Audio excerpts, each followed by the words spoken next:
Wow, just finished this chunk and my head is spinning. The Han expansion is relentless.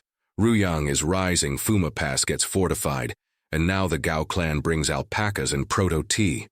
The protagonist juggles so much, from integrating the overwhelmed Yu tribe, that scene with the mother and child was heart-wrenching, to managing Yu Fu's massive caravan and the sudden food crisis. But the absolute highlight? The invention of metal movable type. The detailed thought process, skipping centuries to land on lead-tin alloy, oil-based ink, and master matrices. Pure genius and a true turning point. And then immediately minting intricate currency? It's innovation overload in the best way. I'm buzzing. What massive changes will printing and standardized money unleash? Seriously, seeing them tackle the grain shortage while simultaneously birthing these civilization-altering technologies has me completely hooked. What's next? The height. Mint, naturally, didn't need to worry about smelting copper. The raw materials were ready-made metal ingots, a few metal rolling machines, blank punching presses, coin-edge milling machines, and pattern forging presses were set up, and the coin production line was complete. This assembly line operation was incredibly efficient, putting the slow, ancient method of casting square-holed coins completely to shame. Given the Han tribe's current resources, just a few workers were enough for production. Of course, you weren't foolish enough to mint a huge pile of money all at once. Currency needed to be released gradually. Dumping it all out in one go? That wasn't issuing currency, that was self-devaluation, purely asking for trouble. Surveying the current situation across the 3 prefectures, you waved your hand decisively and chose to establish the mint in Hanyang City. It couldn't be helped. This place had all the necessary equipment, including the blast furnaces for smelting metal. The first trial run involved 3 small denominations, 1 wen, 2 wen, and 5 wen. The material was 95% brass and 5% lead, gleaming gold and looking remarkably like real gold, quite dazzling. The diameter was 2.5 centimeters, about the size of a modern 1 yuan coin, but slightly thinner. The 1 wen coin was 1 millimeter thick, the 2 wen 1.5 millimeters, and the 5 wen was the thickest at a full 2 millimeters, feeling similar to a modern 10-cent piece. The brass and lead ingots were melted in proportion, and the resulting alloy plate still possessed that captivating golden hue. Adding 5% lead improved the fluidity of the molten metal, resulting in clearer, more detailed patterns when stamped. A delight for perfectionists. Moreover, this formula was brilliant. It ensured the high quality of the copper coins while also discouraging any unscrupulous folk from melting them down to make weapons. Why? Lead bronze with this ratio, while excellent for minting, was too soft for other purposes. You'd worry about the blade edge rolling even trying to chop someone. 10 men were pulled from Dazui's crew to learn this art of turning metal into money. Their work at the steel mill was finished, leaving them idle, so converting it into a mint was a seamless transition. Dazui personally led the team, melting the alloy and casting it into copper bars. The copper bars were slightly heated and fed into the rolling machines to be repeatedly worked over. After each pass, a worker measured the thickness with the new vernier calipers you had introduced, as if conducting an experiment. Only when the thickness met the standard was it sent for blank punching. Long strips of thin copper plate were manually fed into the punching press. The windmill-powered machine emitted a rhythmic chug-chug sound, like a diligent old ox. Below, perfectly round copper blanks fell clink-clank into wicker baskets. A crisp and pleasing sound. After all, it was the sound of money. Once a basket was full, a small cart hauled it away to the edge milling machine. Workers placed the copper blanks one by one into the feeder of the milling machine, lining them up like waiting for an amusement park ride. Another worker frantically pedaled, keeping the grinder constantly spinning. The copper blanks squeezed and rolled along the track, circling the precision steel grinding wheel for more than half a turn. By the time they dropped out of the exit chute, the burrs on their edges were gone, each one smooth and round, now a qualified coin blank. The final step, Forging the pattern. Semi-mechanization meant some tasks still relied on diligent hands. The forging press had two patterned steel dies, top and bottom, one positive and one negative. The bottom one was fixed, like an anvil. The top die had a manually liftable sleeve, cleverly designed with one side higher than the other. In operation, a coin blank was placed on the higher slide and zipped down into the sleeve. The worker manually pressed the sleeve down, fitting it perfectly onto the bottom die. Then a stomp on the foot pedal. Clang! A loud noise. The upper die slammed down, instantly impressing the relief characters and patterns onto both sides of the copper blank. The entire process took place within the straight sleeve, ensuring the upper and lower dies would never become misaligned. This sleeve essentially put their relationship on rails, restricting movement to guarantee a vertical strike. Once forged, releasing the pedal automatically raised the upper die via a gravity lever. The worker then manually lifted the sleeve, tilted it forward, and the finished coin slid out through the lower opening, rolling clatter-clatter down a wooden track into another wicker basket. A brand new coin was born. With this process, the worker's fingers never touched the dies or the sleeve, making it efficient and safe. No more worrying about some unlucky fellow's fingers getting smashed into pulp. The assembly line efficiency was remarkable. As the workers became more proficient, the fastest could produce 10 coins a minute, one every 6 seconds. That was 600 coins an hour, although it paled in comparison to the tens of thousands per hour produced by mints. In your previous life, practically amateur hour. In this era, it was an industrial miracle. As long as the machines kept running and the workers didn't stop, meeting the supply demand wasn't a major issue. 3 forging presses, corresponding to the 3 denominations, continuously spat out gleaming golden copper coins. Clink, clank, clatter, they fell into the wicker baskets. Scooping up a handful and letting them cascade down, the sound was crisp, pleasant, simply the most beautiful music in the world. From casting parts to assembling equipment, and then to workers mastering the operation, 2 winter months flew by swiftly. Hanyang City had already stockpiled a large quantity of copper coins, but you held back from issuing them. Money couldn't be scattered recklessly. The amount issued had to be linked to productivity. Otherwise, it would artificially create inflation, making money worthless as paper, and the whole venture would fail. The good news was that at the end of the second winter month, the 4 classes of students you had personally trained finally reached graduation season. Although their level of education was, well, just so-so, recognizing a few thousand characters and capable of simple mixed arithmetic. But for now, it was sufficient. To implement private ownership, a fundamental task had to be done first, a census. It was necessary to figure out exactly how many people the Han tribe had, so that assets could be distributed fairly. This job required reliable officials. The first batch of about 300 graduates couldn't all become officials. Selection through examination was necessary. When it came to exams, you were all too familiar. As a modern soul ravaged by an exam-oriented education system, you felt quite intimate with the concept. Soon, a vigorous official selection examination began. To save trouble, you simply wrote the questions on the blackboard. Everyone used blank paper to answer, wrote their names, and handed them in, simple and direct. The exam content? Child's play.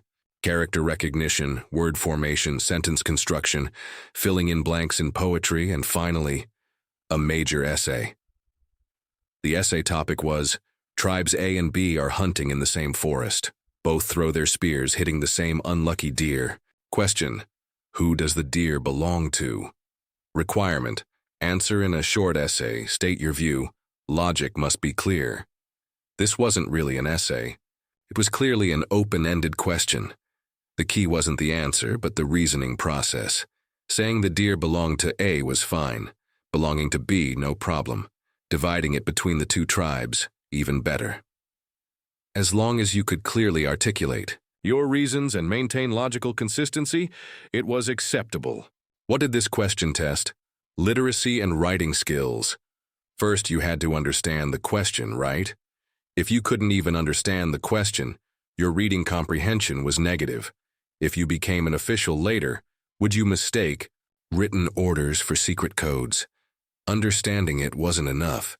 You had to answer, present your viewpoint. With no standard answer, it depended on how quickly your mind worked and how clear your reasoning was. For example, if you argued for awarding it to A, you needed reasons 1, 2, 3 explaining why clearly. Many students were stumped by this question. They could muddle through the previous questions by rote memorization. This final question rendered them silent. Who should get it? What was the correct answer? They scratched their heads, utterly perplexed. Poor kids, they had no idea this question had no correct answer at all. The language exam lasted all morning. Papers were collected, followed by lunch and a noon break. The afternoon was for mathematics. Math was simple, with unique answers. Right was right, wrong was wrong, no tricks involved. After all, mathematics is rigorous, unlike your rather unconventional language question. The exams concluded. You personally rolled up your sleeves and spent 2 days grading the papers alone. In the end, several dozen individuals were selected. Some had beautiful handwriting, others demonstrated clear logical thinking, and some were whizzes at arithmetic. Those good at math were perfect for the household department as administrators, specifically responsible for statistics on population and resources. With the upcoming census and asset assessment, these human calculators were exactly what was needed. Those not selected weren't useless either. They could stay at the school as teachers, instructing the next generation of children in reading and writing, thus making full use of their talents. Several months passed, and Hanyang City's final landmark building, the government office building, was successfully completed. With the office building and talented personnel, the Han tribe's first provisional government could finally be assembled. The top scorer in this graduation exam was a small team leader from the Shui clan named Shui Qian. This fellow had quite the track record, participated in the construction team, understanding the entire building process, mined salt with Dali at the Salt Lake, transferred to Luoyang Prefecture to participate in housing construction, serving as a group leader. Later, when you called for clans to select students, his clan chief sent this prized asset over. Shui Qian's results were indeed brilliant. He only made a few character errors in the language exam, and his answer to the final question was particularly outstanding. He not only provided an answer, but also discussed different scenarios. Either A and B divide the prey equally, or it goes to one party, but they must appropriately compensate the other. Look at that, well-reasoned, fair, and just. Much better than the idea proposed by that simpleton from the Xiong tribe. Each side sends one person, they fight, whoever wins gets it. Although the have a fight answer was also logically self-consistent, its guiding principle was far too barbaric. You certainly wouldn't dare let someone like that manage a region. Otherwise, if the common folk had a minor conflict, would he just sit back and watch them fight? The thought alone was a headache. Holding the grade sheet, you marked it up, beginning to assemble the first government leadership team for Hanyang County. Hanyang County's chief political official, Shui Qian, designated as county magistrate, Xian Ling. Responsible for the county's population, production, agriculture, taxation, water management, animal husbandry, education, and more, practically an all-powerful caretaker. Deputy Chief Official, Zhong Jai, designated as Assistant County Magistrate, Xian Cheng. Essentially the Deputy Magistrate. These two were official civil servants, drawing a government salary, receiving official provisions, your provisions, and holding rank. Next were the Registrar, Jubu, and the Private Secretary, Shaye. One managed records and accounts, the other provided advice. The Shai, in modern terms, was perhaps like a county mayor's secretary plus legal counsel. These two positions had to be paid out of the county magistrate's own pocket, considered private aides.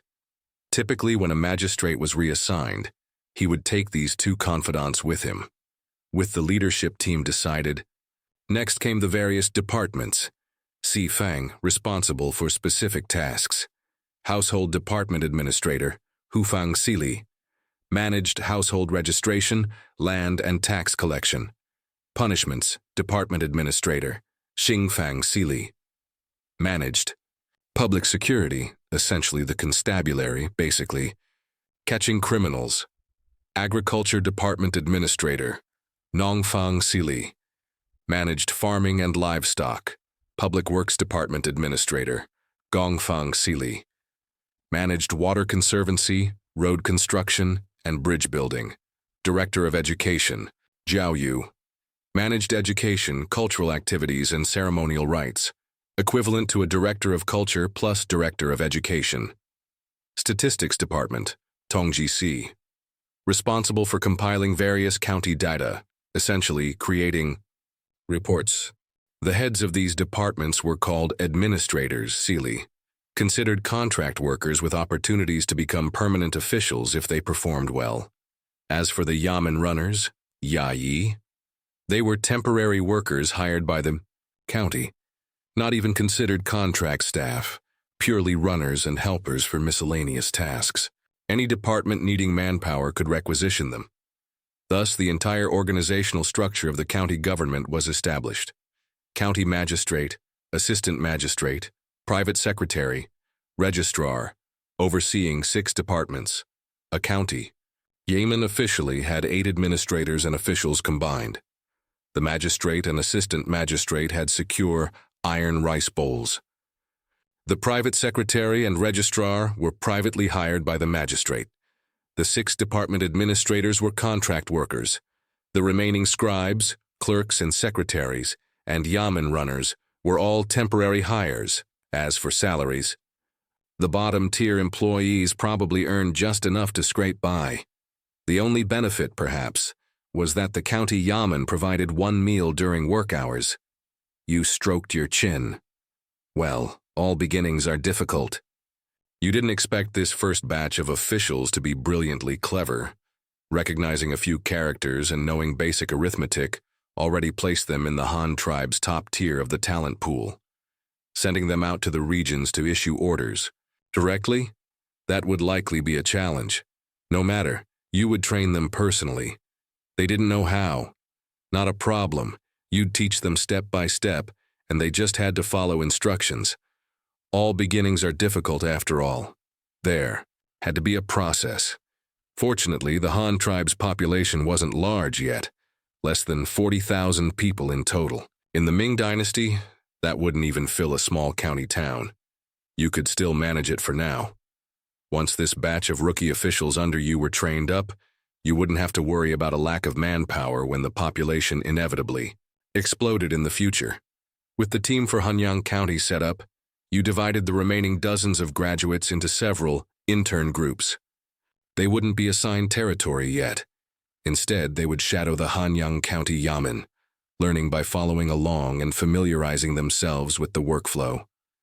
After a period of personal training from you would dispatch them next year to various locations to handle things independently. Winter arrived, bringing a frozen landscape where all was silent. Most tribe members holed up for the winter, doing little besides eating and sleeping. Occasionally, when the weather was good, they would come out to stroll around, bask in the sun, and chat. With the heavy snow sealing the mountains, there was no farm work to do, leaving most people restless from idleness. This was the golden opportunity for you to conduct the census. Therefore, the first order you issued to the Hanyang County Yamen was, conduct a census. The requirement, not a single person missed, all must be registered. Go door to door conducting. The survey on a household basis. Name, number of spouses, number of children, presence of elders, age, any disabilities, number of children and adolescents, clan affiliation, all must be recorded. Not only registration, but you also wanted to issue household registers to each family. There was no high-tech involved in these registers. They were simply bamboo slips. Paper was too delicate and difficult to preserve, so with a wave of your hand, you decided on bamboo slips. Each person's information was carved onto a bamboo strip. A family of several people would have several strips, strung together with hemp rope. In the future, additions or removals due to births, deaths, or aging would be recorded on these. This was just the first-generation version for internal use. It would surely be upgraded later. For now, they had to make do. Trusting the people you assigned the task, you let them handle it. You yourself, however, took the secret weapon you had prepared for 3 months and headed straight for Luoyang Prefecture. Many new people had arrived there this year, and you heard life was tight, so you had to see for yourself. Your entourage wasn't large, only about 10 people including yourself. Ruru and Huishan were standard companions, and there was a carriage carrying the secret weapon. Dali and Yumao came along too. One had spent a year at the iron mine, the other had holed up at Babao Mountain for a year, only returning to Hanyang City when winter set in. They were part of your original core team, the ones you trusted most closely, but recently you had been seeing less and less of each other.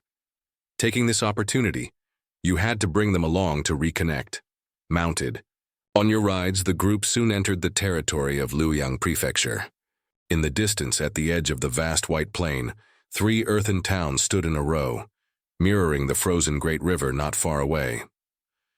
Dashu, having received advance notice, was already eagerly awaiting at the town gate with a group of clan chiefs. "Chief, you're finally here."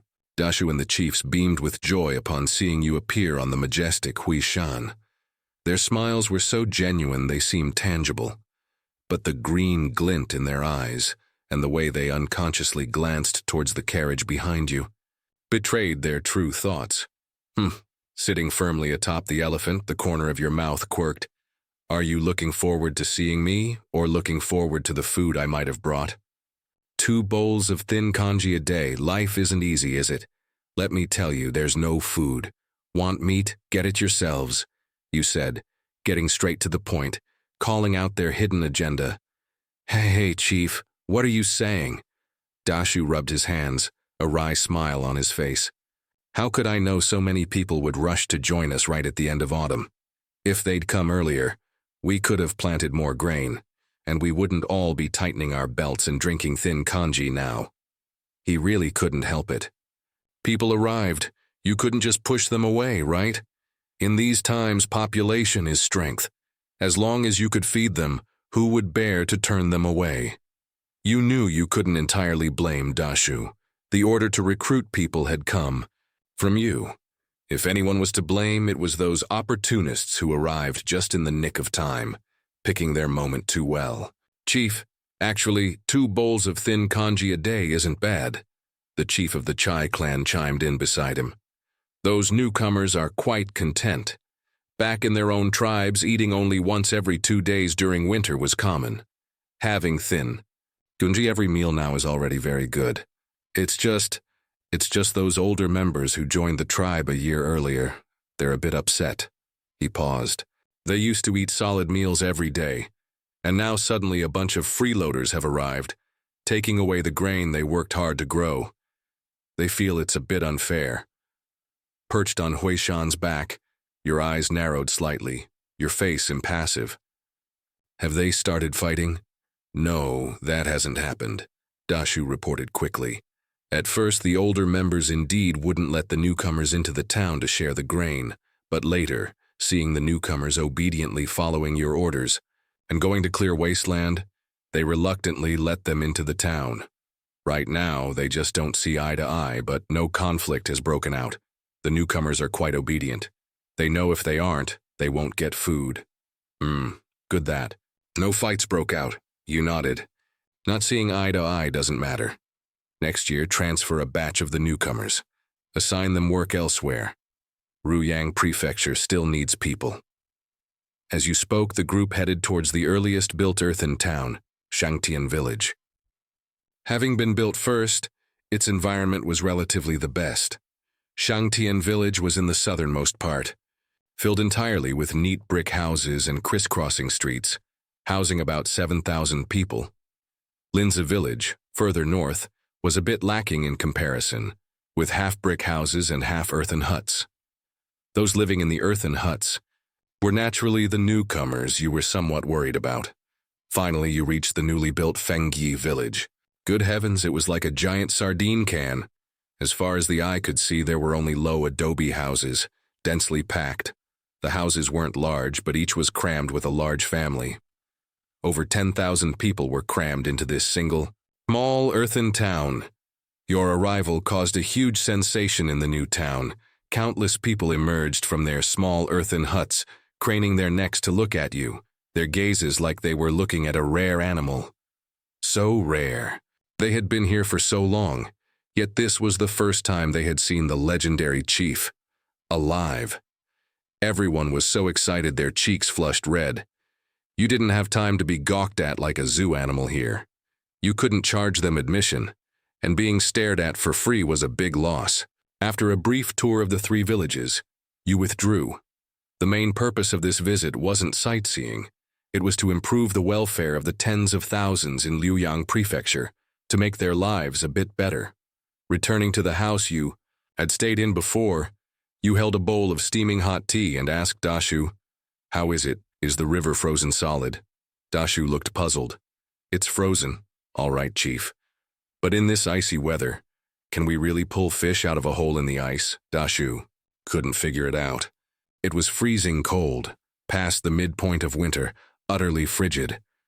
The river surface had long frozen solid. Even if not 3 feet thick, it was definitely over a foot. Could there still be fish in the river? Weren't they all frozen like popsicles? Fishing in winter? No matter how he thought about it, it seemed unreliable. "Of course we can," you stated unequivocally. "And fishing at this time is very easy. Gather the manpower, we start today. I've brought all the gear." "Yes, Chief," Dashu snapped to attention, bowed quickly and turned to summon the people. Before long, the riverside was teeming with people. Almost everyone who had thick clothes and boots showed up, numbering well over 1,000, a dense black mass. There were also many carts and people carrying shoulder poles and wicker baskets. They heard the chief told them to prepare for loading fish. Everyone was muttering inwardly, could there really be fish in solid ice? However, since the omnipotent chief had spoken, no one dared question it. Several hundred people stood sparsely on the 100-meter-wide river surface. Thick ice was covered with snow. Looking down, there was nothing but ice, not a shadow of a fish. You weren't rushed, standing by the riverbank, squinting and scanning the area like a seasoned hunter observing prey. In spring, summer, or autumn, you'd find a good spot, set up bait, sprinkle some lures, wait for the fish to gather, and net them all at once. But winter was different. Under the ice, fish weren't stupid. They also knew to find warmer places to wait out the winter. Where was the most suitable place? Backwater coves. You walked along the riverbank, finding several spots that looked like potential backwater coves. Uncertain? No matter, you had brought the secret weapon.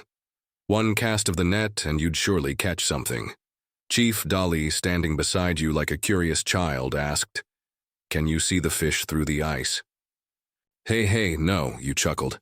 But I can roughly figure out where the fish dens are. Knowing the location makes it easy. Our net is huge. Before winter set in, I specifically had people weave a dragnet with the strongest hemp rope. We'll definitely turn fully loaded. Come, bring the steel drills. Let's get to work, drill holes. You chose a spot, estimated the size of the dragnet, measured the distance with a rope measure, and marked the positions for drilling. At your command, people brought out mining pickaxes and T-shaped steel drills, lined up, and started hammering away at the ice surface with loud clangs. Ice freezing 3 feet thick is not the work of a single cold day. It had been 2 months into winter already. The ice in the center of the river was over a foot thick, and near the banks, calling it 3 feet wasn't an exaggeration. There was absolutely no worry about the ice cracking and people falling in.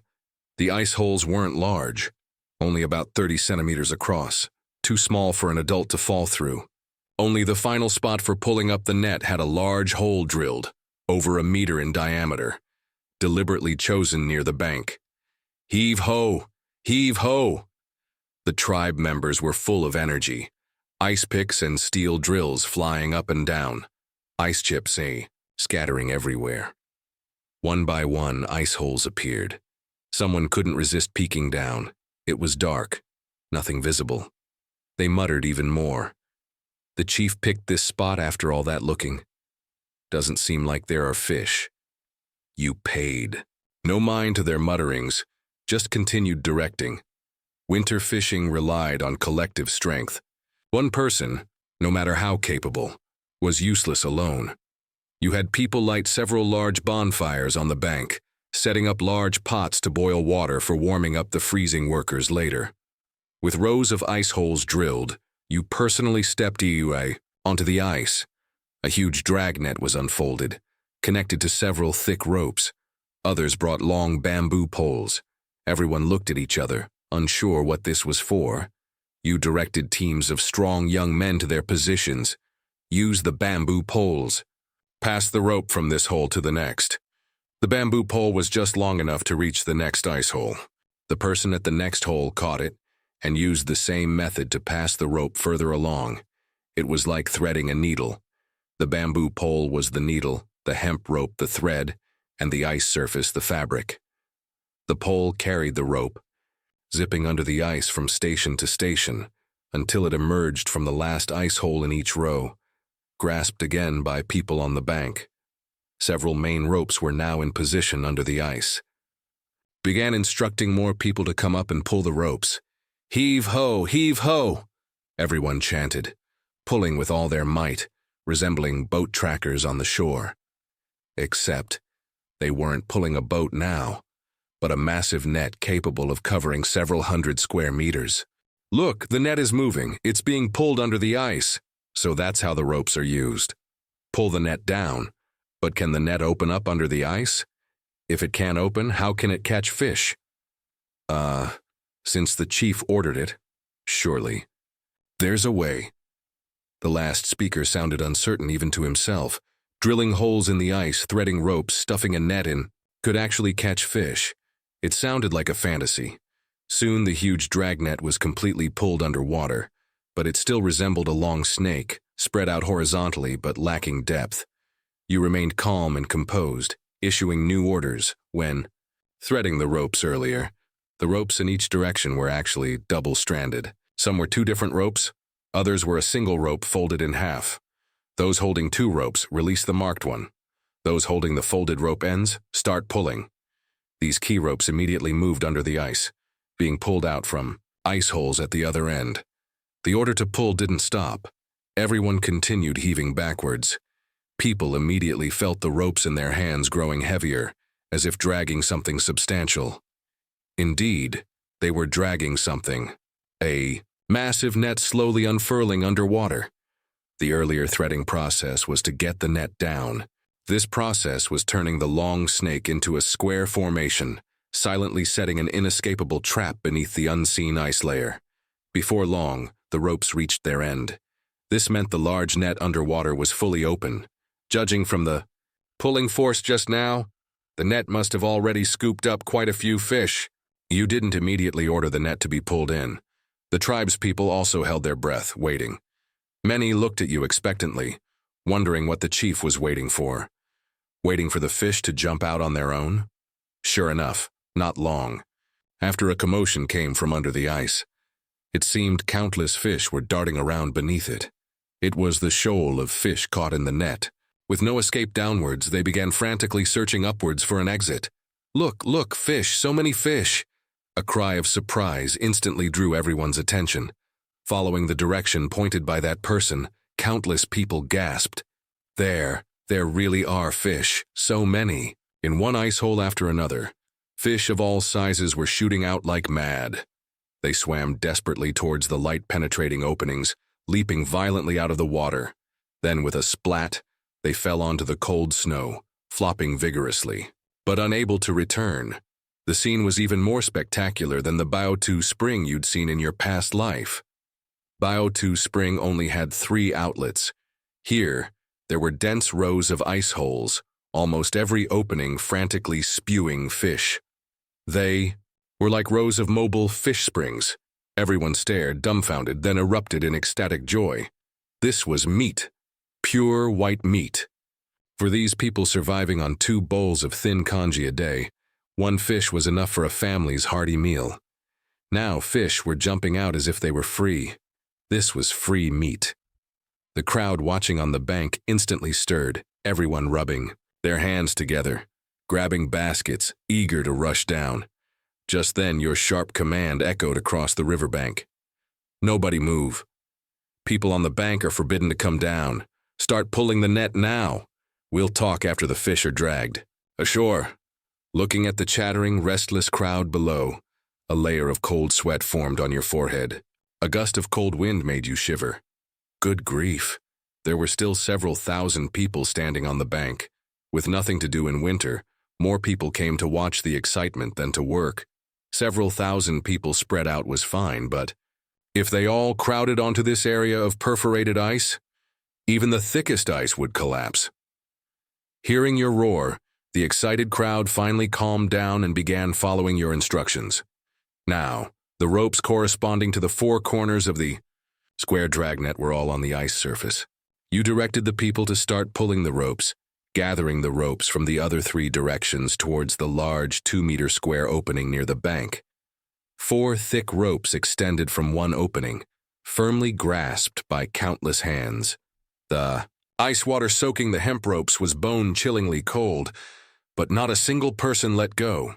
The chief had just said, at the other end of those ropes were countless fish. Fish meant meat. Who would dare let go? People, drag the net ashore, pull the ropes quickly. Don't let the fish escape. Following your shouts, those on the bank who had initially just come to watch and pick up stray fish could no longer stand still.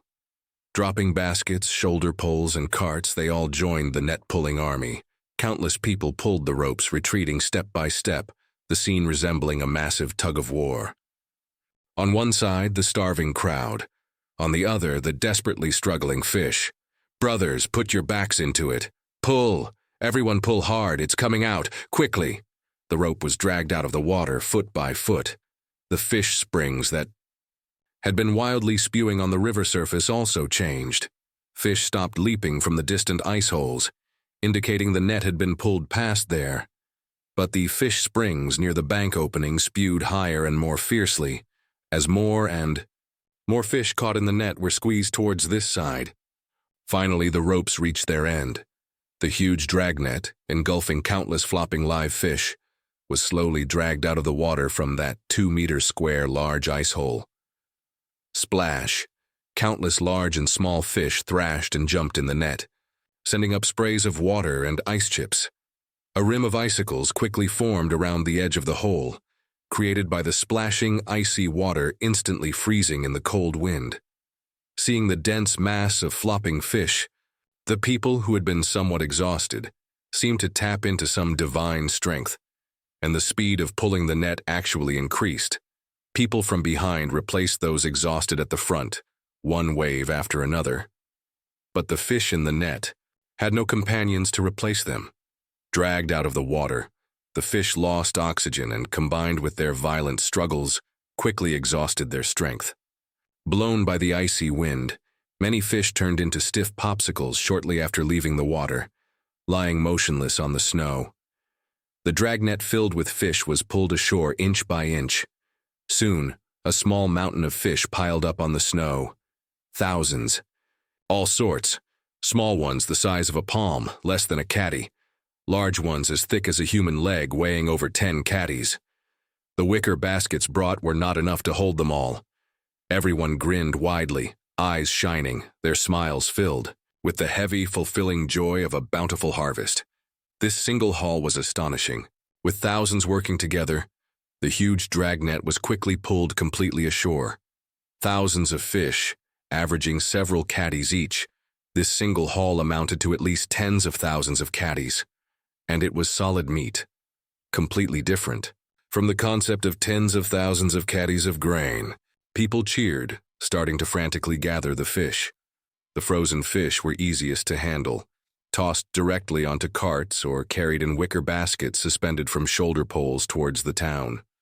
Some strong individuals carried a shoulder pole with a giant fish hanging from each end. The person wasn't particularly tall, yet with the 2 large fish hanging, Their tails actually dragged on the ground. These two fish were almost as tall as half-grown children. This haul was not only large in quantity but also extremely diverse in species. There were dozens of types of fish alone, and even quite a few old turtles the size of wash basins were caught. This was normal. Upstream of this great river lay vast wetlands and marshes, incredibly rich in species. The wetlands were shallow, so in winter, fish had to swim downstream to survive, seeking deeper river channels to overwinter. This river happened to be the deepest water body nearby. "Chief, there are too many fish." "Yeah, a few more hauls and we'll have more fish than we can eat by spring." "Chief, let's do another haul. Everyone's not tired at all. We have plenty of strength." A group of clan chiefs surrounded you, chattering excitedly, faces flushed red, wishing they could haul out all the fish in the river right now. It was no wonder they were excited. This land was so pristine, likely having never experienced fishing on this scale before. Expecting primitive people to spear fish with bamboo poles? How many could they catch? The fish in the river, even if tens of thousands ate their fill, probably couldn't be finished in 2 years. Catch, of course, we continue catching. You waved your hand grandly. However, change location. Keep this spot too. You pointed to the ice hole where the fish had emerged. You go to the town and bring back 2 carts of corn stalks. Bundle the stalks and stuff them into these ice holes to prevent them from freezing solid. Let this spot rest overnight. We can fish here again tomorrow. Everyone else, follow me. Change location, continue drilling holes. You randomly pointed at a clan chief to fetch the stalks, then led the vast contingent to move. Position, preparing to take a second shot. Hearing that they could fish here again tomorrow, everyone was overjoyed, their enthusiasm growing even stronger. Those left behind hurried back to prepare the stalks, stuffing them into each ice hole. This served both as a marker and slowed down the freezing of the openings. Even if they froze, re-drilling tomorrow would be much easier. The rest followed you, continuing the battle on the river surface, drilling holes, setting the net, pulling the net. All day long, thousands took turns, working until dark, making a total of 5 hauls. The harvested fish piled up like mountains.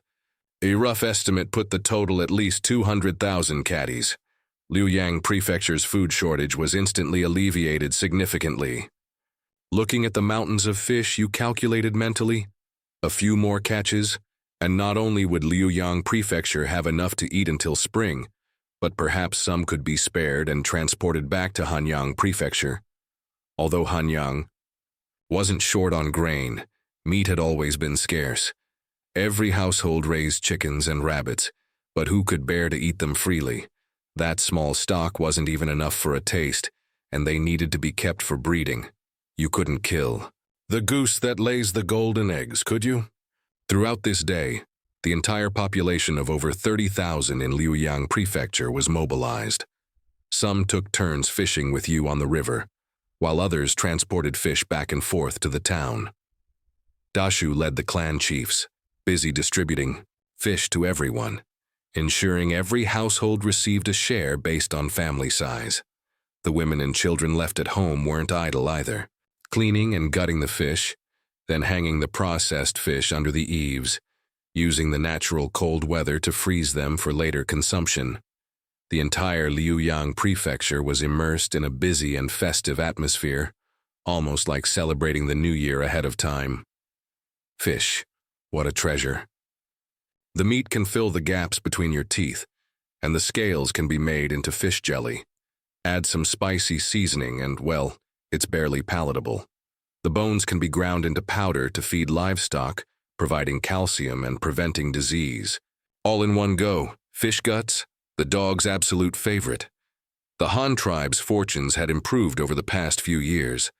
Besides the initial wolf cubs, they had also imported sheepdogs from the grasslands, crossbreeding quite a few new varieties. These wolf dogs had terrifyingly large appetites.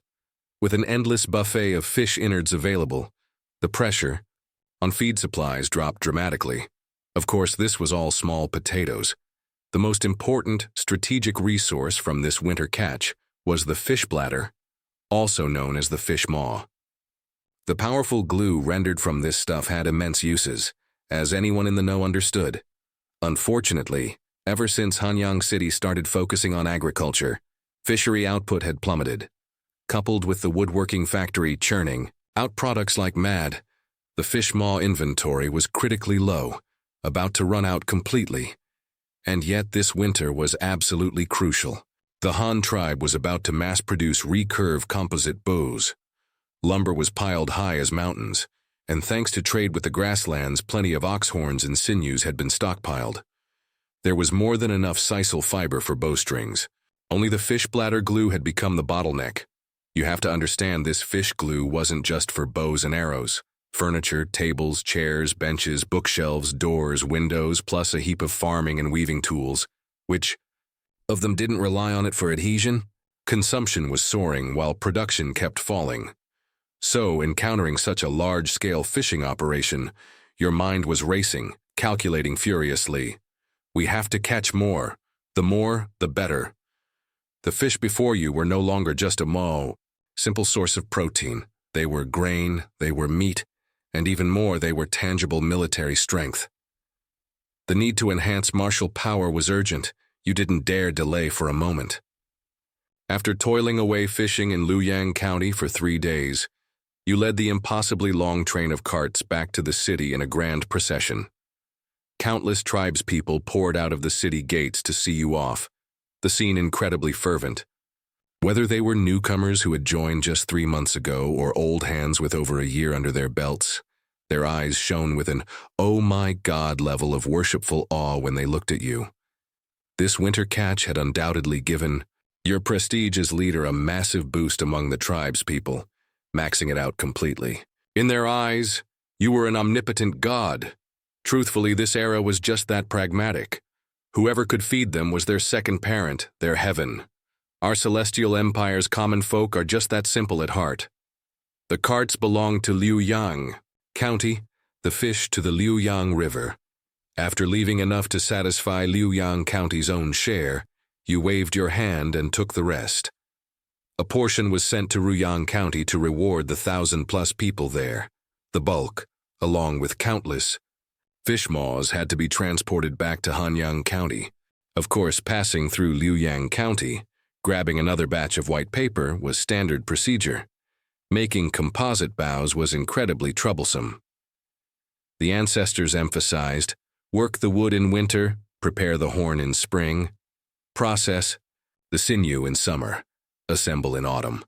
This meant processing the bow's wooden core in winter, treating the ox horn in spring, working the ox sinew in summer, and then gluing them all together in autumn.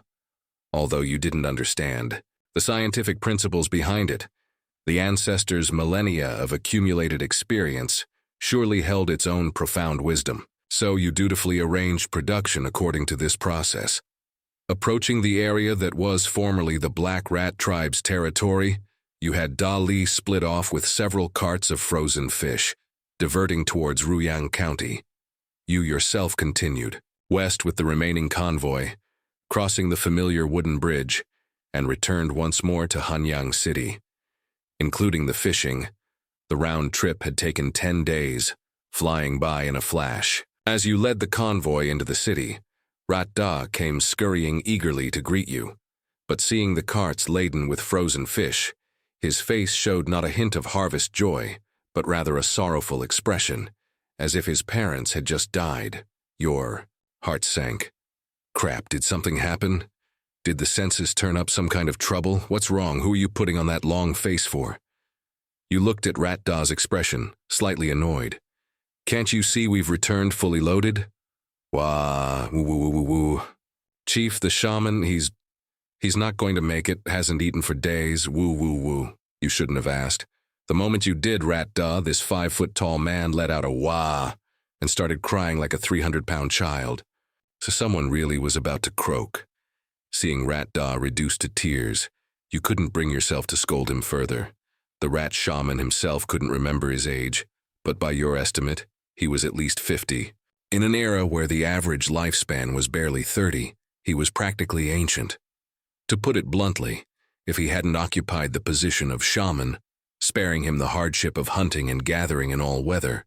The grass on his grave mound would likely be several cycles old by now. This was why old folks were so valued and held high status in primitive times. Experience. In an age without writing, they were living libraries, masters of the survival secrets passed down orally through generations. Which tribe wouldn't treasure such an important figure?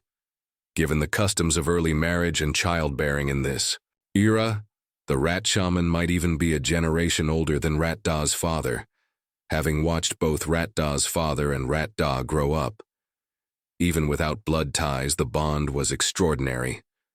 Perhaps when the rat shaman was still alive and kicking, Rat Da hadn't given it much thought, knowing the old man was living comfortably in Hanyang City. Now that the old man had suddenly stopped eating, clearly ready to kick the bucket, it was understandable that Rat Da was overcome with sorrow. But the old man was perfectly fine when you left, full of vitality. How could he be on death's door after just 10 days? What exactly happened? Is he unwell? Why did he stop eating? You pressed. I don't know. Rat Da sobbed. He just says he can't eat, not hungry. The food we send gets cold, he doesn't touch it. We ask what's wrong, he doesn't say. Chief, you must have a way, save the shaman, please. Rat Da grabbed your hand excitedly, nearly crushing it. Damn it, I'm not a miracle worker. You cursed. Inwardly. Getting old, getting sick, dying, it's perfectly normal, okay? What am I supposed to do, resurrect him on the spot? Of course you didn't say this out loud. Taking a deep breath, you patted the back of Rat Da's hand comfortingly. Let's go. Take me to see him first. Oh, I knew the chief would have a way. Rat Da's mood instantly brightened. Wiping away his tears, he grabbed you and sprinted towards the rat shaman's house. You were utterly exasperated, sweating bullets internally. Bro, when did I say I'm head away? With an imagination like yours, it's a shame you're not writing novels. Arriving at the rat shaman's house, the door was wide open. Public safety in Hanyang City was ridiculously good, truly achieving a state where doors weren't bolted at night and lost items left untouched on the road, mostly because there was nothing worth stealing, so people hadn't developed the habit of installing proper doors. Entering the courtyard, wisps of smoke curled from the chimney. Clearly the Kang, heated brick bedstove inside was lit. The rat shaman's adult grandson was squatting in the yard, chopping firewood. The first to rush out and greet you was a scruffy old dog, tail wagging, rubbing against your legs with great enthusiasm. Chief, what brings you here? The rat shaman's grandson put down his axe and greeted you politely. Oh, came to see your grandfather. Heard he hasn't been eating well. You got straight to the point. Yes, it's been a few days. Hearing this, his grandson couldn't help but lower his head, his face clouded with sadness. All right, I'll go in and see him. Without further ado, you pushed open the door and entered the house. The main room contained a long table and several benches. Firewood burned brightly in the stove built against the wall. Both side rooms were occupied. In the east room, a woman sat facing the window, sewing clothes. In the west room, 5 people crowded onto the large Kang. The aged rat shaman sat leaning against the wall, his eyes glazed over, gazing emptily at the window covered with white paper. He seemed dazed, perhaps lost in thought. He still clutched the bone calendar he had shown you before, rubbing it ceaselessly. On the Kang was also a young woman, looking after 3 children by herself. One was about a year old. The other 2, still in split pants and little jackets made of wool cloth, crawled around on the Kang, occasionally clambering into the rat shaman's lap, their small hands touching the bone piece in his hand. Of these 3 children, one was the rat shaman's grandchild, the other 2 his great-grandchildren. 2 of them belonged to the young man chopping wood outside. The third was his brother's child. Well, this wasn't surprising. People generally had children early in this era. Plus, joining the Han tribe these past 2 years meant stable lives and ample food, leading to a peculiar phenomenon: mothers-in-law and daughters-in-law competing to have babies. Honestly, those who were already grandparents weren't that old. Perhaps not even 30 combined, and still perfectly capable of reproduction. It's human instinct. When conditions improve, naturally, you have more children. After all, child mortality was high back then, and adult lifespans were short. Without having more kids, how could the race continue? Situations where sons married and had children, while their parents also had more, were incredibly common. There were even cases where a mother-in-law didn't have enough milk and sent her baby to her daughter-in-law's home to nurse. Uncles growing up on their sister-in-law's milk. Grandchildren nursing from their grandmothers. Such things were commonplace. Forget the Han tribe. Even in the early days of the People's Republic, it wasn't considered rare. This was the situation in the rat shaman's family. Although he was a shaman, he was also a normal man with a wife and children. Primitive society didn't allow wasting resources. As long as one could reproduce, they surely procreated for all they were worth. It was just that, of the rat shaman's children's generation, few were still alive now. Rat shaman. You called out to the rat shaman, whose soul seemed to have left his body. Grandpa, the chief is here to see you, the young woman watching the children on the kang quickly prompted. Seemingly hearing the noise, the rat shaman's unfocused gaze slowly sharpened and turned towards you. If. His voice was dry and hoarse, barely louder than a mosquito's buzz, likely from prolonged dehydration. You almost didn't catch it. Rat Da had followed you in and deftly moved a bench over for you to sit on. I heard you suddenly stopped eating. What happened? You asked, frowning. Weren't you perfectly fine before I left? You were running over to check the warehouses every day back then. The contrast was too stark. An old man who was hale and hearty just days ago, suddenly fading.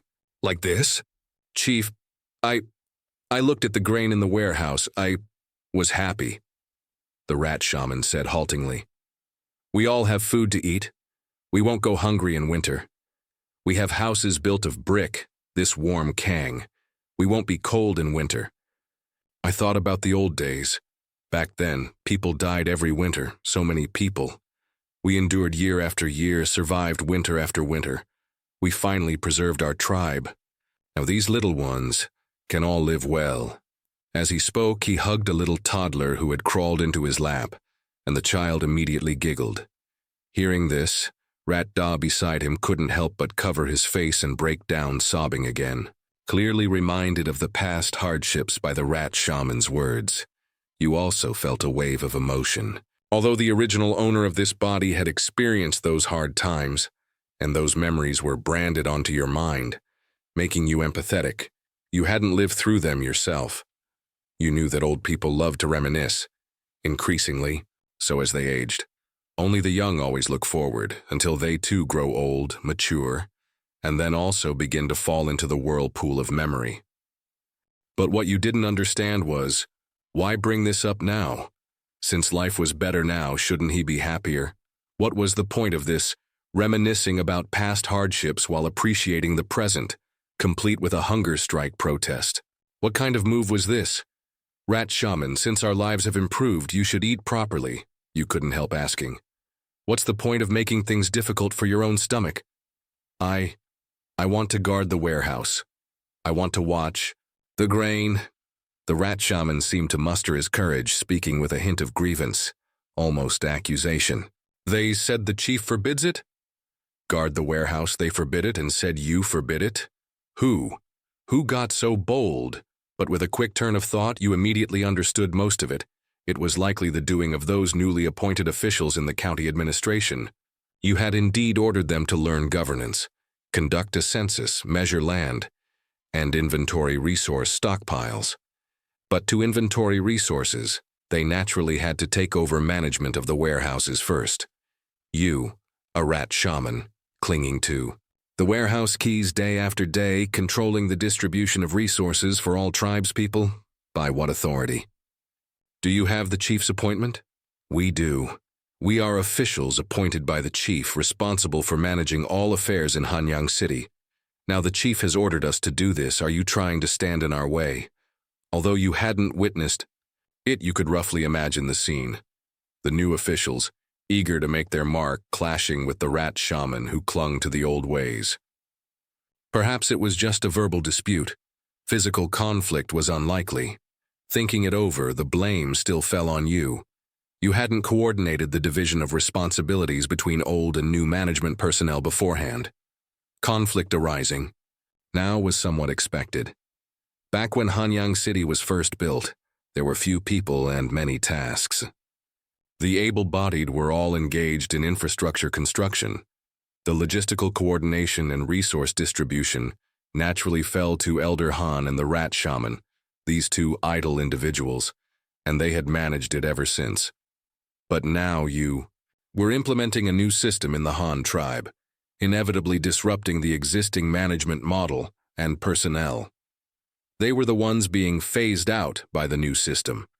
It was perfectly normal for them to feel some resentment. The rat shaman's thinking was probably simple. You won't let me manage the warehouse anymore, and the current Han tribe doesn't need me for any rituals either, so what use am I? At my age, I can't do any other heavy labor. Rather than stick around wasting your food, it's better to just die cleanly. That was the rat shaman's simple yet pure line of thought, containing both resentment at being sidelined and the stubborn conviction of an older generation primitive. Don't support useless people. In their cruel world, the elderly, disabled, and sick who couldn't contribute labor were often the first to be abandoned during hard times. How else did so many feral people appear in the mountains? Right now, the rat shaman's logic was, I'm useless, I can no longer contribute to the tribe, so I choose to starve myself to death. It was indeed a rather extreme reaction. All right, there was only one way to keep this old man alive. Find him. Something to do, make him feel useful again. But he was just a bag of old bones. What could he possibly do? With a body that looked like it could fall apart at any moment, even growing vegetables might be strenuous. Just then, one of the small children on the Kang playfully snatched the scapula bone calendar from the rat shaman's hand, holding it high above their head and waving it around, ow-woo-ow-wooing with glee. This scene instantly sparked an idea in your mind. That's right. How could you forget the rat shaman's old expertise? Rat shaman, you said, a smile appearing on your face as you leaned closer. Don't worry about the warehouse matters anymore. As we accumulate more things, the accounts will become increasingly complex. Your old methods definitely won't keep up. How about this? I'll bestow an official title upon you too. How about making you our Great Han's Director of Celestial Observation? Sword. What sword? The rat shaman looked startled, then sighed again. I'd like to learn blacksmithing, but I can't lift a hammer anymore. Not that sword. You didn't know whether to laugh or cry. It's celestial observation. As in observing the heavens, it's an official title, specifically responsible for observing the moon, the sun, and the stars in the sky. You quickly explained, not just observing but also recording their movements to determine seasonal changes, the 24 solar terms, create a calendar, and also determine the time of day. Doesn't your black rat tribe have methods passed down through generations for determining seasons and months by looking at the moon? I'm giving you a new task now. Study the patterns of the sun. Figure out how to tell the time of day using the sun. How about it? I appoint you as this Director of Celestial Observation. You'll be in charge of this work. Hearing that the Director of Celestial Observation did this kind of work, a flicker of light instantly flashed in the rat shaman's cloudy eyes. This job was truly his forte. When it came to studying the stars and moon in the sky, in the entire tribe, perhaps even the entire region, no one was more skilled than him. It's just this sun. Chief, this Director of Celestial Observation, I am willing to do it. The rat shaman hesitated slightly, but, looking at the sun, it can blind you. No, no, no. You quickly waved your hands. I'm not asking you to stare directly at the sun. Later I'll make you a special tool.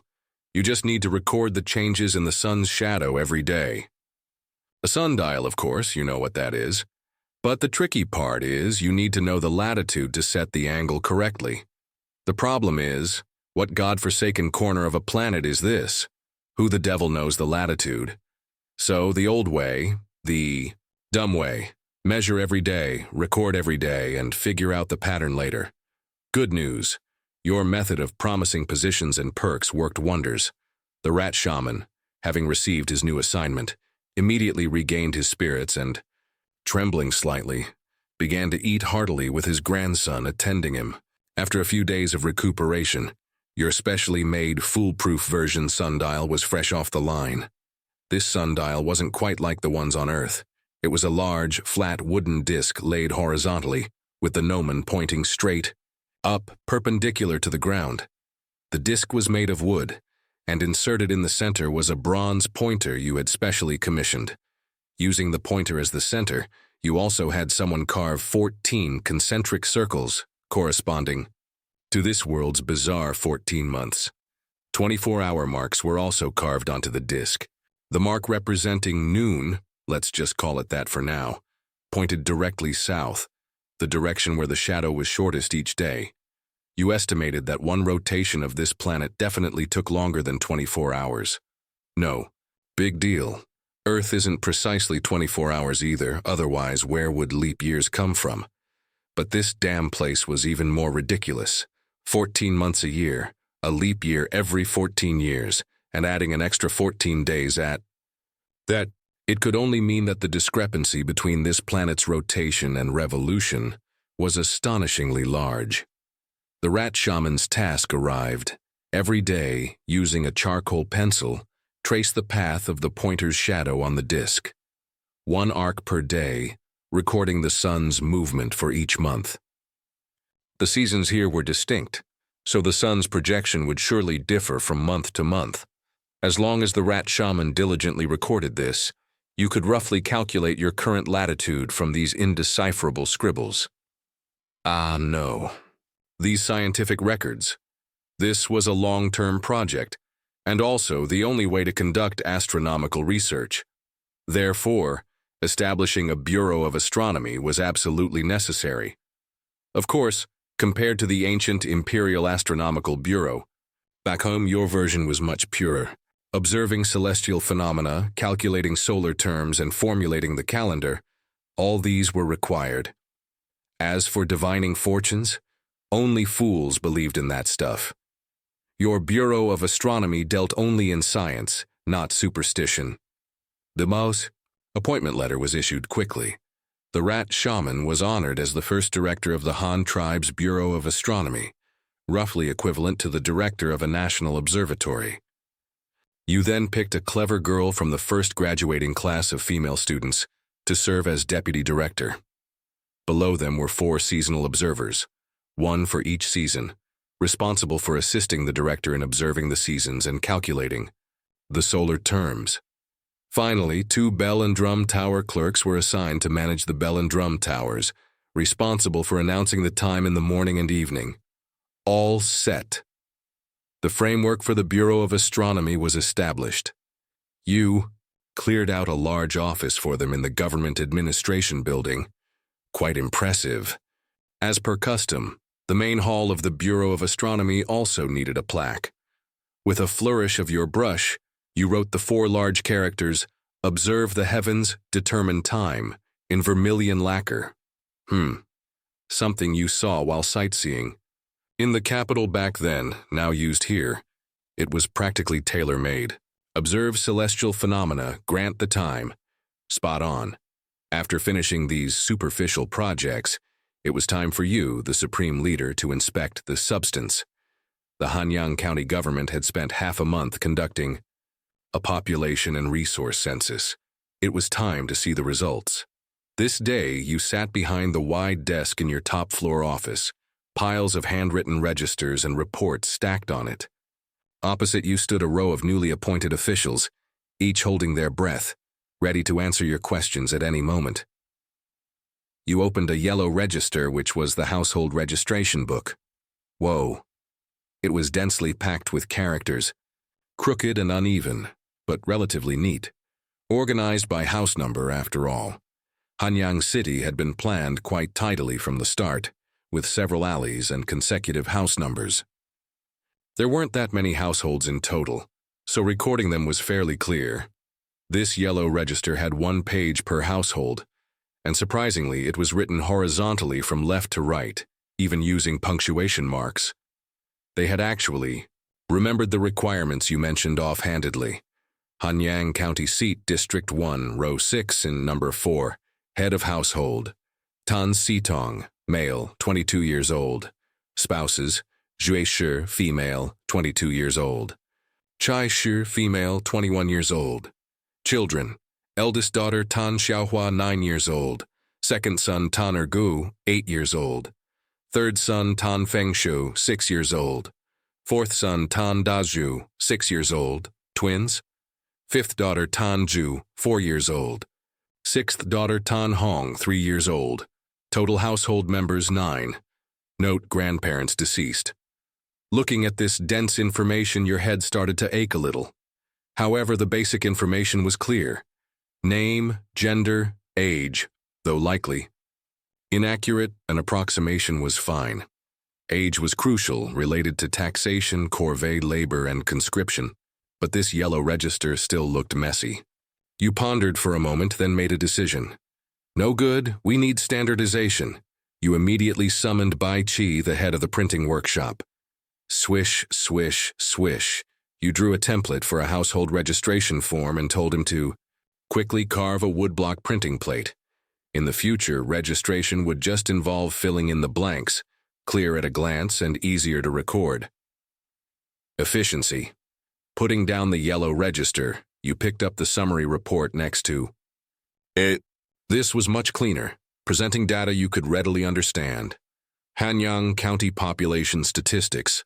As of current date, total households, 594 total population, 4752 adult men and women, 1784 population, aged 613, 1698 population under 6, 1270 special. Note, slaves not included. Slaves don't count as people. This approach was quite primitive, but it suited your current needs perfectly. You had no intention of letting those cannibal captives reproduce. Just use them until they died. There were 627 adult men and 1,157 adult women.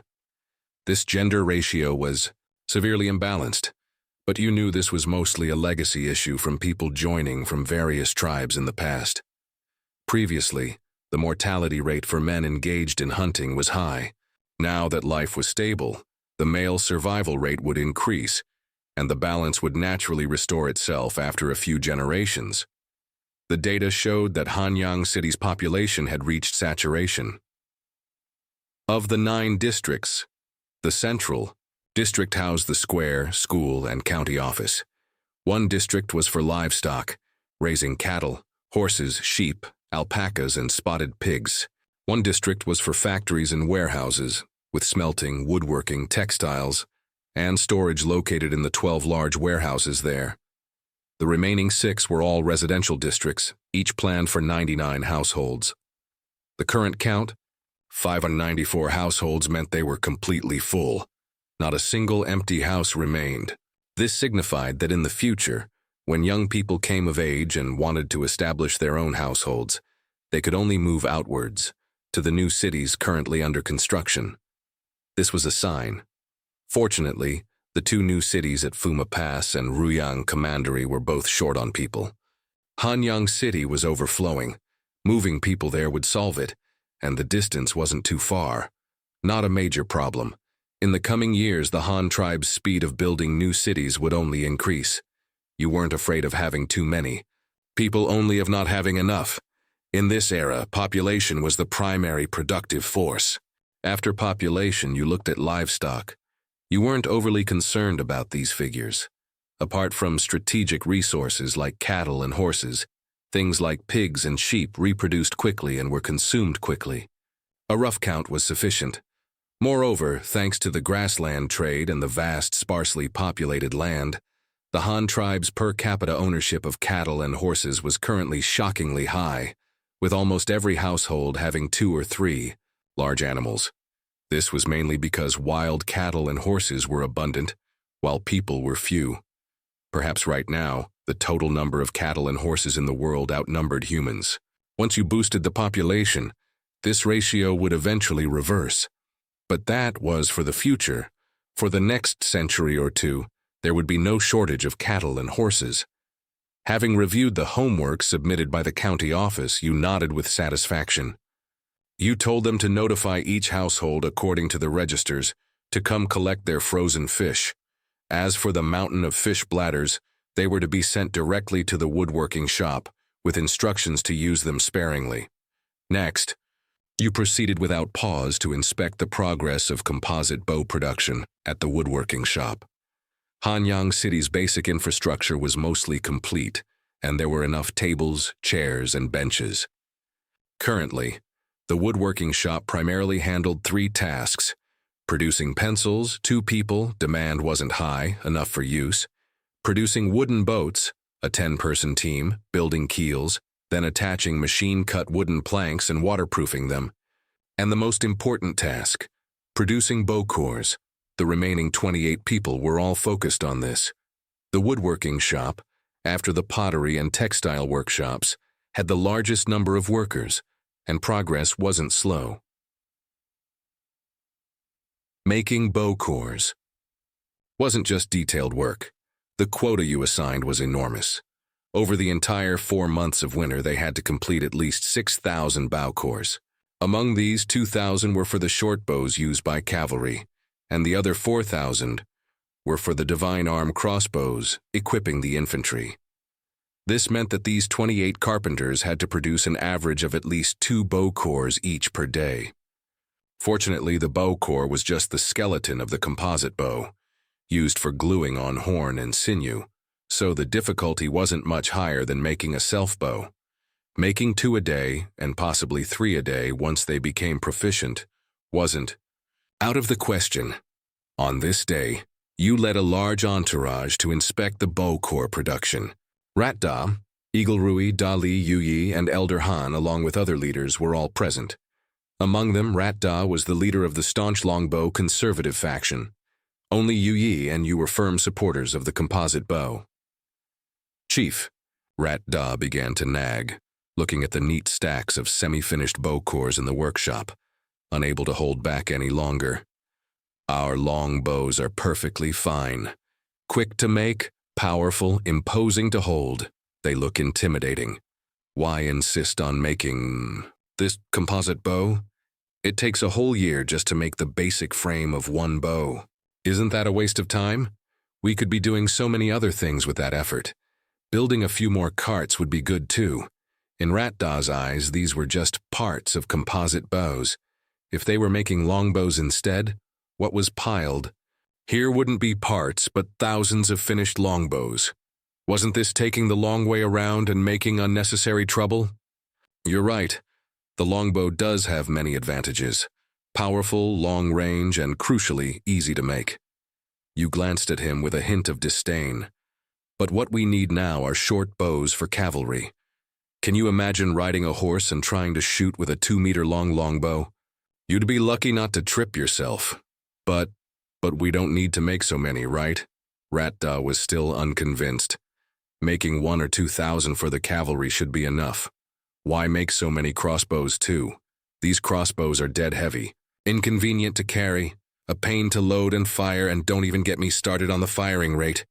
Incomparable to a longbow. Why are we making so many of these things? Wouldn't it be better to make more longbows with that time? Hey. Rat Da's words actually surprised you a little. The guy could actually summarize so many drawbacks of the crossbow. As expected of a troop commander, always thinking about warfare and weapons. The weaknesses you mentioned. The crossbow certainly has them. You nodded in affirmation. But its advantages are also obvious, extremely prominent, and exactly what we need most. Right now, compared to the advantages, these weaknesses become less important. Advantages? What advantages? Rat Da looked skeptical. How come I haven't noticed any? To shoot one bolt from this crossbow, you first have to use your foot to draw the string, then load the bolt after drawing, and finally lift it to aim and fire. In that time, a longbow could have shot 3 arrows. What advantages are there, you blockhead? You felt a surge of exasperation, and you call yourself a troop leader. Can't even see the advantages of a weapon. Yeah. Your reconnaissance team has been using crossbows for months now. You tell Rat Da what the advantages of the crossbow are." Yu Ye, thus called upon, scratched his head, looking Han Ho. Simple and honest. "Well, I'm not too sure either. If I had to name an advantage, maybe it shoots a bit more accurately than a longbow. After all, it has that sight on top for aiming." Sigh. You couldn't help but sigh inwardly. This guy Yu Ye, after using crossbows for months, hadn't grasped the main point either. "Come on, everyone follow me." You waved your hand grandly. "Today I'll open your eyes and show you just how formidable this crossbow really is." With that, you led the bewildered and thoroughly unconvinced crowd out of the workshop and straight towards the central square. The weather was nice today, sunny and bright. A group of adolescents, restless from being cooped up at home, were kicking a simple rattan ball around the square in gangs, adding a touch of liveliness to the bleak winter. Seeing you arrive with a large group of leaders, the children stopped their game and stared curiously, wondering what the chief was up to. You walked up to them, a genial smile on your face. "All right, lads. Today I'm looking for a few people to test out our newly made bows and arrows. Preferably those who are almost adults, strong and sturdy, who wants to give it a try." Hearing they could test new bows and arrows, the pack of brats instantly erupted, howling with excitement, jumping up and down, shouting, "Me, me, me! Chief, pick me, I'm strong. I shoot accurately." You casually pointed to 5 boys who looked the tallest and most robust. Then you had Da Li and the others set up a few stationary straw targets in the distance. "Let the show begin." Rat Da stood nearby, arms crossed, eyes wide. He still didn't understand what was so great about the crossbow, much less what trick you had up your sleeve. "All right, you 5, you said to the excited yet nervous boys. "First, use the longbows. 3 arrows each. Let's see who shoots accurately." Then you turned to Rat Da, who wore an expression that said, "Let's see what you're playing at," and solemnly instructed, "Rat Da, you teach them. These kids haven't properly handled a bow before, don't even know how to hold it or draw the string. You need to teach them seriously." "Ha! What's so hard about this?" Rat Da was taken aback, then smiled. So that was the idea. He instantly perked up, slapping his chest confidently. "Archery is my specialty. Teaching these little kids is a piece of cake. Watch me." Rat Da immediately switched into instructor mode and started giving pointers. Come, stand with your legs apart. And steady, yes. Loosen your grip on the bow, don't clench it tight. The bow is pushed forward, not gripped. Hook the string with 3 fingers, right. Knock the arrow tail onto the string, hold it with your fingers. Pull back hard, further back. Keep your eye on the arrowhead's direction. Aim for that straw target, release, twang, twang, twang, twang. A few bowstrings twanged, and arrows flew out sporadically. The results were disastrous. Most arrows flew off to God knows where, miles away from the targets. Worse still, 2 of the boys lost their grip, and their arrows dropped limply at their feet with a thud, failing even to fly. At this, Rat Da's previously smug face instantly fell, turning as black as the bottom of a pot. He couldn't help but curse inwardly. Damn it, what a bunch of useless kids. The children nowadays are really getting worse with each generation. Hands, fingers, why are you gripping it so tight? You can't even shoot the arrow out, idiot. And you, I told you to pinch the arrow nock with your fingers. The string loosens and the arrow just falls to the ground. Huh? Moron! Rat Da was flushed red with anger, his neck thick. These kids were too embarrassing, especially in front of you, the chief. He had taught them himself, so why were they all acting like useless trash? Where could he hide his old face? All right, you interjected coolly from the side. What's the use of yelling at them? It's their first time touching a bow and arrow. Managing to shoot it at all is pretty good. You weren't much better when you first learned. Keep going, 2 more arrows each. The word struck Rat Da like a needle, hitting a sore spot. His face flushed scarlet as he recalled how you had chewed him out mercilessly when he first learned the longbow. Indeed, he had never been a top archer, something the first batch of Archers all knew. It was an indelible stain on his military career. The next 2 rounds were a disaster zone. Arrows either performed a free fall on the spot or simply flew off on their own, vanishing without a trace. 5 people, 15 arrows, and in the end, only 2 lonely shafts were stuck in the targets. However, you knew perfectly well. Archery. Looked simple, but mastering it was full of intricacies. Holding the bow, raising it, drawing the string, releasing, which movement didn't require relentless practice. Expecting raw beginners to hit a willow leaf at 100 paces.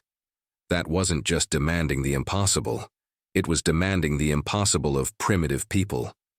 Which true archer hadn't developed arms honed by practice, hadn't ingrained muscle memory? Without 3 to 5 years of hard work, don't even think about it. Even the current archery leaders in the Han tribe mostly engaged in volley fire, covering areas with arrow rain.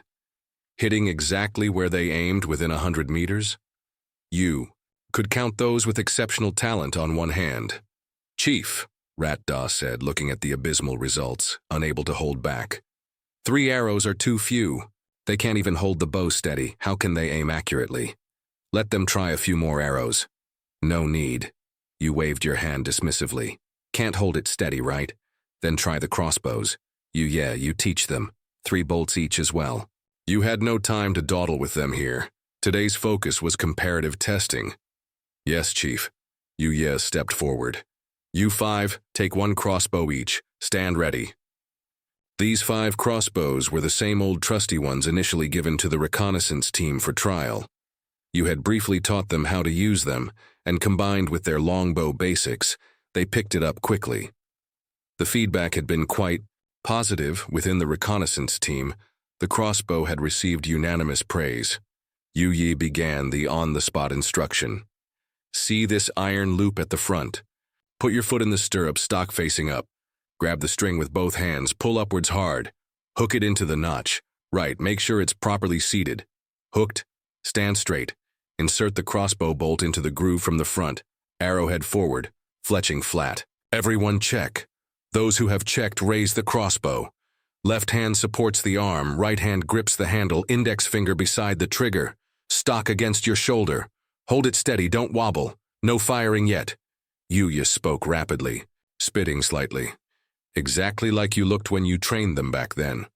Rat-Da, watching from the side, curled his lip, muttering inwardly. This thing takes forever to load just once. In that time I could have shot 10 arrows. See the small bump on the iron loop at the front of the crossbow arm?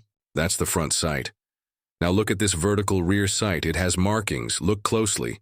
The bottom horizontal line, 50 meters. The second line, 100 meters. And so on. Each line adds 50 meters. The target is now at 70 meters. Where should you aim? Does anyone know? Yuya even tried some classroom interaction. I know, shouted one excited boy holding a crossbow. 1 line is 50, 2 lines are 100, so 70 meters is between the 2 lines. Correct. It's in the middle, but slightly lower, Yuya instructed loudly. Now find that position, align it with the front sight and then align that with the target center. 3 points in a line. Everyone align. The youths fumbled to adjust their postures. Are you aligned? Ready, me too. Good, hold it steady, don't move. If you move, it'll be off. Finger on the trigger, squeeze back. Twang, twang, twang, twang, twang.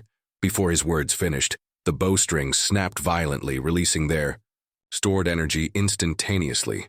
5 crossbow bolts shot forth like arrows loosed from a bow. Oh wait, they were arrows loosed from a bow, streaking towards the distance like meteors. Thud, thud, thud, thud, thud.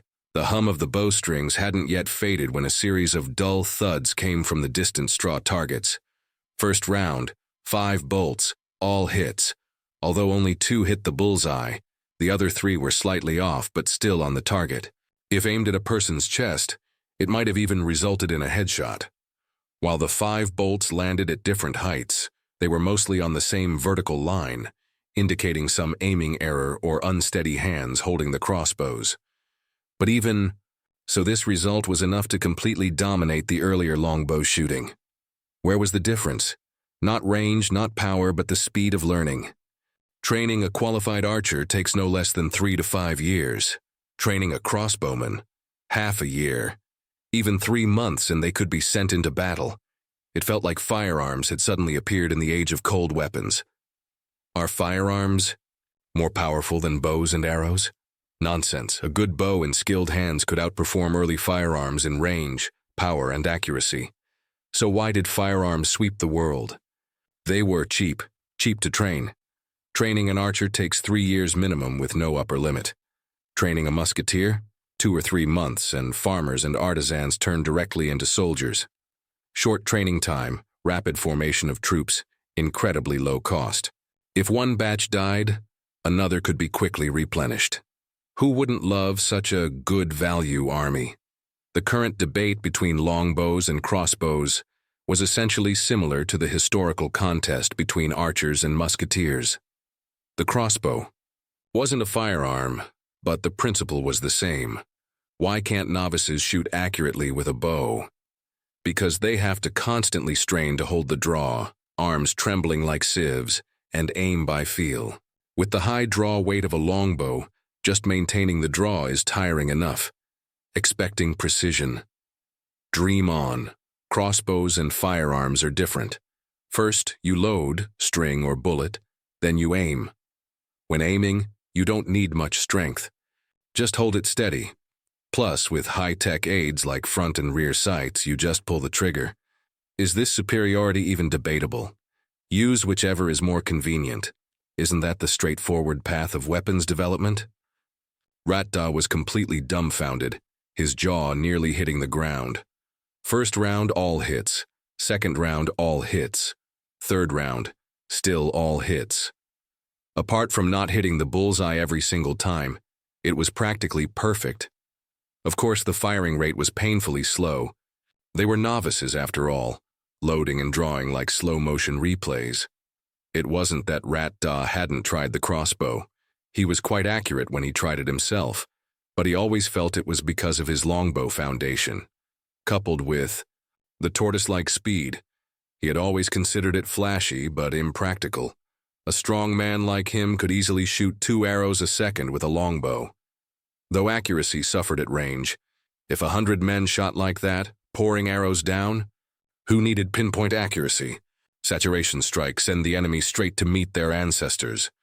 But now, seeing this comparison firsthand, Ratda wavered. This thing was slow, yes, but it was accurate. Equipping the infantry with it seemed actually quite appealing. Previously, the proportion of archers was a key metric for infantry combat effectiveness. Ranged output, specifically countering those who charged foolishly. If you had more archers than me before I even got close, I'd be shot to pieces, morale shattered. What fight would be left? The experiment ended. The 5 boys were howling with excitement, feeling they had discovered a hidden talent for archery, each getting carried away. Chief, when we become warriors in the future, can we use this kind of crossbow too? Yeah, Chief. Looking at these youngsters giddy with their outstanding results, you simply replied, there will be crossbows. They are being made, and there will be more in the future. All right, go play. On the way back, Ratda still looked lost in thought, his gaze distant, wondering about something. Ratda, you called out. Chief. He snapped back to attention with a start. Those archers under your command, you deliberately emphasized your tone. Are they as accurate as those kids just now? Ratda answered honestly. Some are, but not many. You pressed on. How long did they train to reach that level? Idiot, must have been 2 or 3 years. Ratda thought for a moment.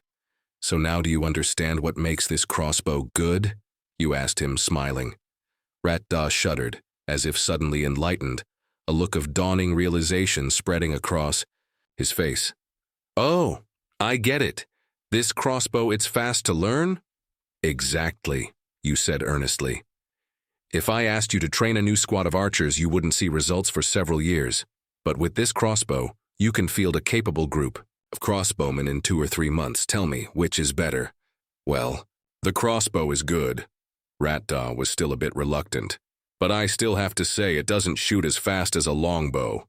100 skilled archers against 100 crossbowmen, the archers would definitely win. Perhaps. You nodded. Then, change the subject. But there's another advantage of the crossbow you haven't noticed. Those archers of yours, how many arrows can one person shoot consecutively? After 30 or 40 consecutive shots, their arms get too tired to lift. Rat-Da estimated. Right, but what about the crossbow? You guided him gently. It relies on whole-body strength to draw the string, not just arm strength. Although it shoots slower, it has endurance. One person can shoot for half a day without collapsing from exhaustion like an archer, who eventually becomes helpless prey. Rat-Da froze again, his eyes widening further. That's right. He had only focused on the rate of fire. How could he forget that? Slower shooting meant less exertion, leading to greater combat endurance. That's right.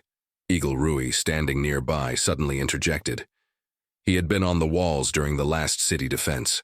The chief is right. The crossbow's rate of fire is slow, but it can shoot for a long time. It might not be obvious in field battles, but for defending a city, it's practically a miracle weapon. If the enemy besieges the city for days and nights, crossbowmen can maintain continuous fire from the walls. Plus, it doesn't require much arm strength. Using the whole body to draw, even women and children can use it. Organize some training during the agricultural off-season, and when the enemy comes, every citizen can be a soldier. Exactly, that's it. You nodded, gratified. Finally, someone was following your line of thought. So, this crossbow has so many aspects to it. Rat-Da scratched his head awkwardly, chuckling dryly. This time he was completely silenced. Weapons indeed couldn't be judged solely by their stats on paper. You had to consider where they were used and in whose hands. What fits is what's best. Everyone chatted and laughed as they returned to the woodworking shop. This time, no one grumbled about the crossbows. Instead, they were all intensely curious. Inside the workshop, besides the pile of semi-finished crossbow stocks and arms from before, a massive object caught everyone's attention. This thing had a wide, sturdy base as solid as Mount Tai. Mounted on it was a thick, square beam of wood, like a scaled-down house rafter. 3 square holes were chiseled into the side of the beam, and a groove was carved along the top, looking somewhat like an enlarged crossbow arm. But to call it a crossbow arm, who would believe it? What kind of monstrous person could draw a crossbow this big? Standing upright, it was taller than a man, probably exceeding 2 meters. Stranger still, the end of this crossbow arm had a horizontal wooden roller attached, with cross-shaped handles sticking out from both sides, closely resembling the cloth beam on a loom. The crowd was collectively baffled. What was this? Performance. Art? Chief, is this a new part for the loom? Eagle Rui, having the sharpest eyes, was the first to ask. I heard the tribe is going to start raising silkworms and weaving brocade? No, you shook your head, not keeping them in suspense. This is a crossbow. This big fellow is the crossbow arm. Didn't you see the bolt groove on top? Hiss. A collective sharp intake of breath swept through the onlookers. It really was a crossbow? Could it get any more outrageous? You began introducing this heavy weapon. This is called a bed crossbow because its base is as solid as a bed.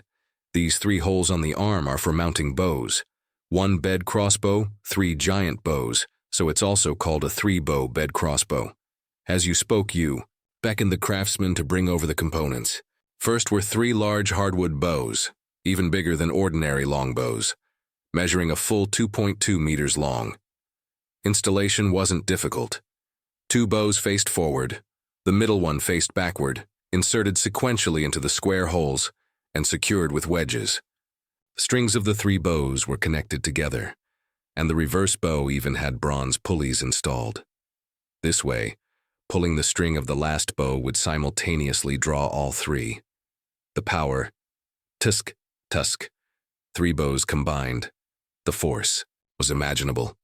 Such terrifying power, drawn by human strength. Forget it. Probably only legendary giant apes would dare try drawing this thing by hand. However, it certainly wasn't built just for display. Behind the bed crossbow was attached the wooden roller and winch mechanism. Operated by two people turning the handles, the bowstring could be easily wound back. Technology changes lives after all. The bows, arm, and winch were all assembled. What about the bolts? Specialized ones hadn't been made yet. You casually picked up an item from the tribe's early stockpiles. A throwing spear.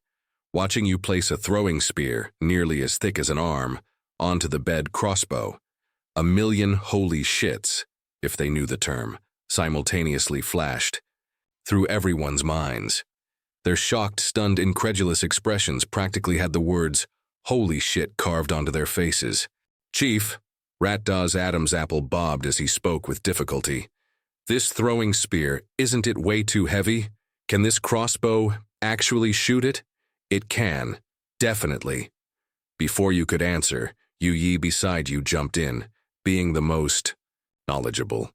Range and power aside, shooting it out is absolutely no problem. Too heavy? Simple. Use a thinner shaft, change the bronze spearhead to iron. Won't that be lighter? Still not far enough, just use hollow bamboo shafts for the bolts. Light enough now, right? Still worried it won't go far. Once Yu Yi started, he couldn't stop, rattling off 2 improvement suggestions like a machine gun. Hearing this, everyone's eyes lit up, their expectations for the bed crossbow instantly maxing out. "But Chief," the elder who had been silent raised a new question. "This thing is so big and needs several people to operate, it surely can't be carried around. So what's the use of building it?" "If you can't carry it, use it stationary," you explained. "Place it on city walls for defense, mount it on ships as naval weaponry, or put wheels on the base, pull it with horses, and turn it into mobile artillery. There are plenty of uses. Just move it wherever it's needed." Just like Yu Yi said earlier, your tone shifted, eyes brightening. Using hollow bamboo for bolts reduces weight, but the impact is a bit lacking. We can improve it further. For example, fill the hollow bamboo shaft with tung oil, attach tinder, light it and shoot it out, becomes a giant flaming arrow.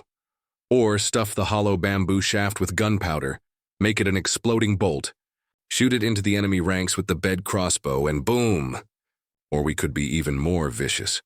Pack explosives at the front of the bamboo shaft, fill the back with tung oil, shoot it out, it lands and first explodes, boom, sending bamboo fragments flying to injure people, then splashes flaming oil everywhere. You got increasingly excited, coughed twice to cover it up. Hearing bamboo shaft reminded you of certain ultimate weapons. If you really managed to create them, the scene would be too beautiful. High explosive incendiary bolts? Napalm bolts? No, the fuel was tung oil. The surrounding crowd had collectively turned to stone, staring at you blankly. Yu Yi was utterly bewildered. "I just suggested hollow bamboo for weight reduction, Chief." Your train of thought went straight towards world destruction? Rat-Da, especially, felt a shiver run down his spine hearing this. He had personally participated in the artificial river blasting. He knew the power of explosives inside out. Following your description, a terrifying image instantly formed in his mind. The chief stands opposite, manipulating the bed crossbow with a sinister grin. A giant bolt filled with ingredients whistles towards him. Thankfully, the bolt is heavy and flies slowly. He sees the trajectory, anticipates it, and successfully dodges. Phew, wasn't pierced through the heart. Before the thought finished, the giant bolt slams into the ground nearby with a clang. The violent impact detonates the explosives inside. Boom! Countless shattered bamboo fragments explode outwards in all directions with the shockwave. Having only run a few steps, he is instantly turned into a hedgehog. Before the excruciating pain reaches his brain, the shockwave sends his grievously wounded self flying, tumbling like a broken sack. But it's not over. The explosives ignite the tung oil inside the bamboo shaft. Flaming oil spatters everywhere with the fragments, much of it landing directly on him. His animal hide clothes instantly become a torch, first riddled with countless holes, then internal organs shattered by the shockwave. and finally subjected to the supreme treatment of being burned alive, dying without an intact corpse. At this thought, Rat-Dah shuddered again. My dear mother. What is the chief's brain made of? Too ruthless. Any one of these ideas is designed to utterly destroy someone. Thank goodness I'm on his side. Being his enemy is too damn terrifying. Alas, you patted the bed crossbow beside you, your tone tinged with regret. Unfortunately, this is still just a prototype, unusable for now. Mass deployment will have to wait. We still have too few craftsmen. Even without those black technology, bolts, its sheer size and power alone made it an absolute killer weapon. Who wouldn't love it upon seeing it? After inspecting the workshop, the crowd dispersed. You returned to the so-called county office. The current county office was just a makeshift setup, and Hanyang City was the first pilot county you established. You would run trials here first, gain experience, solve problems, develop an effective model, and then roll it out across the entire Han territory.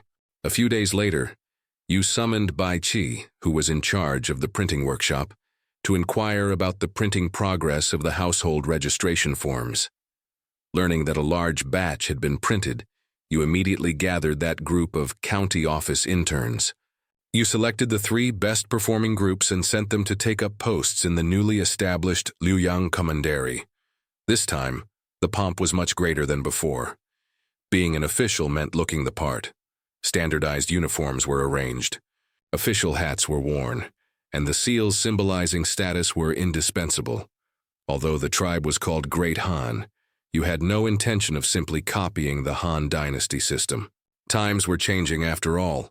Even old antiques needed to keep up. Take the clothes, for instance. The everyday attire you designed for officials emphasized practicality. Comfortable boxer shorts and trousers underneath, socks suitable for walking. The upper body wore a white short robe with an overlapping collar, covered by a longer robe, also with an overlapping collar, with the right lapel over the left. Urine. Shoes differed for civil and military officials. Civil officials wore shallow, cloth shoes while military officials wore high boots. Simple, neat, suitable for work. As for hats, you referenced various dynasties and ultimately decided the Liangguan, beamed cap, was best. The number of beams or ridges on the cap indicated the official's rank, similar in concept to later shoulder insignia. The hierarchy was clear and obvious at a glance. Of course, the current Liangguan was still relatively simple, made with a black cloth base, with thin copper strips wrapped in red cloth, forming the beams and frame. Although it used some copper, official hats were few, so it wasn't a major issue. Besides, without using something valuable, how could the preciousness of the official hat be apparent? Regarding ranks, 9 beams were exclusive to the emperor, so officials started from 8 beams downwards. 8 beams for first rank, 7 beams for second rank, and so on. Simple, straightforward, and fair to all.